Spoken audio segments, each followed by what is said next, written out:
Hujambo na karibu mtazamaji. Wakazi wa Junda waliitikia mwito kutoka kwa afisi ya seneta wa Mombasa Mheshimiwa Mohamed Faki kuhusu mkutano uliofanyika katika uwanja wa Junda Ngombeni. Mkutano huo ikiwa ni hatua muhimu katika mchakato wa upatanishi na utatuzi mbadala wa migogoro ya ardhi inayoendelea eneo hilo, ikiwemo utoaji wa barua za ofa ya umiliki wa sehemu ya ardhi hiyo. Hata katika mkutano wa mwisho, huyu mzee aliyetoka hapa ndo katika kamati ya watu 20 tulifanya mkutano kwenye ofisi ya seneta. Na wao ndo waliokubaliana, akamwambia seneta tumefika milioni 4.2. Si namna hiyo? Alafu baadaye wakasema seneta sisi tunakubali milioni 4. Lakini 200,000 beba wewe seneta. Leo tulikuwa tumefika mahali mwongozo wa watu watakavyolipa. Akiongea na kituo cha Bra TV, Seneta Mohamed Faki ameelezea kuwa mpango huo ni kujaribu kumaliza uskota kwa njia ya kuwapa wakazi nafasi ya kulipia sehemu wanazokaa na kuahidiwa kukabidhiwa hati miliki pindi watakapomaliza. Tulikuwa tuna mchakato hapo wa kujaribu kumaliza uskota, ambapo tulikuwa tumezungumza na wakazi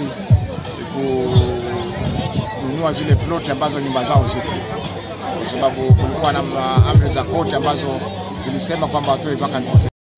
Lakini tukazungumza na wenye ardhi wakakubaliana. Sasa leo tulikuwa tunakuja kuwajulisha kwamba tayari tutaanza kuwapa barua za wao ndio wakalipe ile pesa ambayo wanatakana kulipa.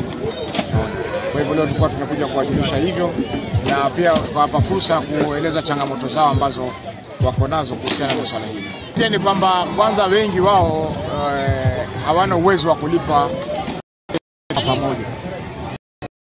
Kama njia ya kuwawezesha wao kusaidika ili ploti zao zisipotee na sio kwenye makazi yao wakati wanangojea kulipa. Nasema kwamba tutatoa nafasi muda mwafaka ambao tutakubaliana na wao ili waweze kulipa bila ya kufukuzwa. Jambo la pili ni kwamba tutazungumza na Ardhi Fund ili waweze kuchukua hilo jukumu kwa yao, alafu waweze kupanda ama county. Na kwa muda sasa wa karibu miaka 2 serikali ilikuwa inania kutenga pesa. Kama kwa mfano kwa budget ya mwaka huu 2025-26 wameteka 2 billion kwa Kenya nzima. Ukiangalia 2 billion kwa Kenya nzima kupambana na masuala ya kununua ardhi ni kama drop in the ocean, just a drop in the ocean. Kwa sababu hapa Mombasa peke yake 2 billion hazitoshi. Sawa. Lakini tutaendelea kusukuma serikali iweze kutenga pesa zaidi. Taratibu sasa, ikiwa mtu ana room moja ndio uwezo wake, atakuwa na uwezo kwenda kulipa hizo mapesa mengine. Na labda nyumba labda kajenga ya udongo, kakandika, ndiko anakoishi maisha yake ndio hayo. Haya, kuna mwingine naye ndio kama hivyo na family na watoto. Hiyo mipesa ataitoa wapi?